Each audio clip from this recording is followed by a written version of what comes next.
Če pogledamo same dogodke, so bile tri ključne stvari, ki so krojile usodo, seveda kot popravljanje posledic pandemije. Pandemija, če rečemo, da je bila na negativni strani, so potem na pozitivni strani izstopale stimulacije centralnih bank pa gospodarstev. Po drugi strani rekordno hiter razvoj cepiva, videli smo praktično nove rekorde v medicinskih znanstvenih dosežkih. In pa še tretja stvar so bile pa v bistvu ta preskok v masovni uporabi tehnologije. Zdaj, tle še ljudje, ki niso znali uporabljati tehnologije, so se jo letos naučili uporabljati in to bo tudi spreminjalo dolgoročne trende pri potrošnikih in pri potrošniških navadah.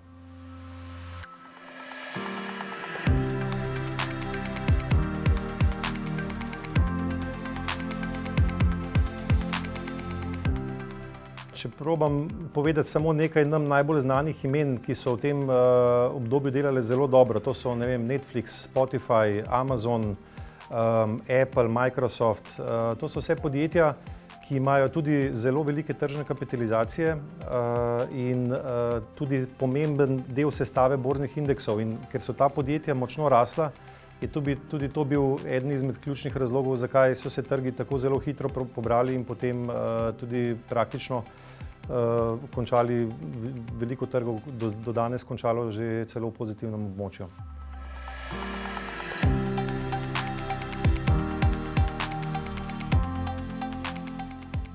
Za vsak sklad smo se trudili v vmesnem času, ko je pač bila pandemija v polni razsežnosti, iskati naložbe, ki imajo več potenciala v teh, bom rekel, težjih časih.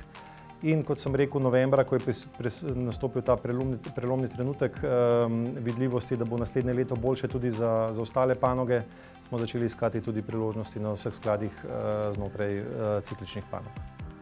Ciklične panoge, kot so recimo bančništvo, tudi energija do neke mere, pa znotraj industrije nekatere panoge, recimo tudi avtomobilska industrija je bila v letošnjem letu pod močnim udarom, pa se obetajo v naslednjih letih boljši časi, kakšne veje industrije, tudi recimo trgovine oziroma proizvajalci oblačil in tako naprej.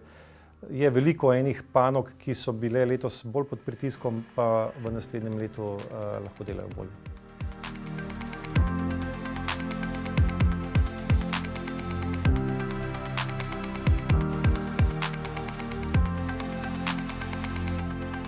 Najprej se nam je zdela najbolj varna država oziroma je bila večji del leta najbolj varno pribežališče so bile Združene države Amerike.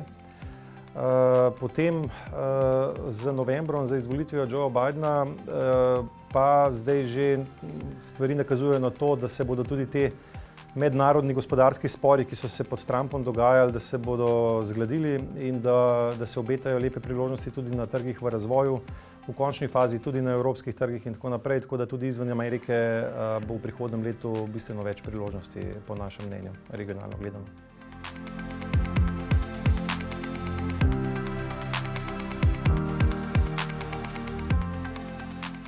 Če ne bo večjih sprememb zdaj do konca leta, lahko rečemo, da je praktično večina skladov bo končala leto više, kot ga je začela.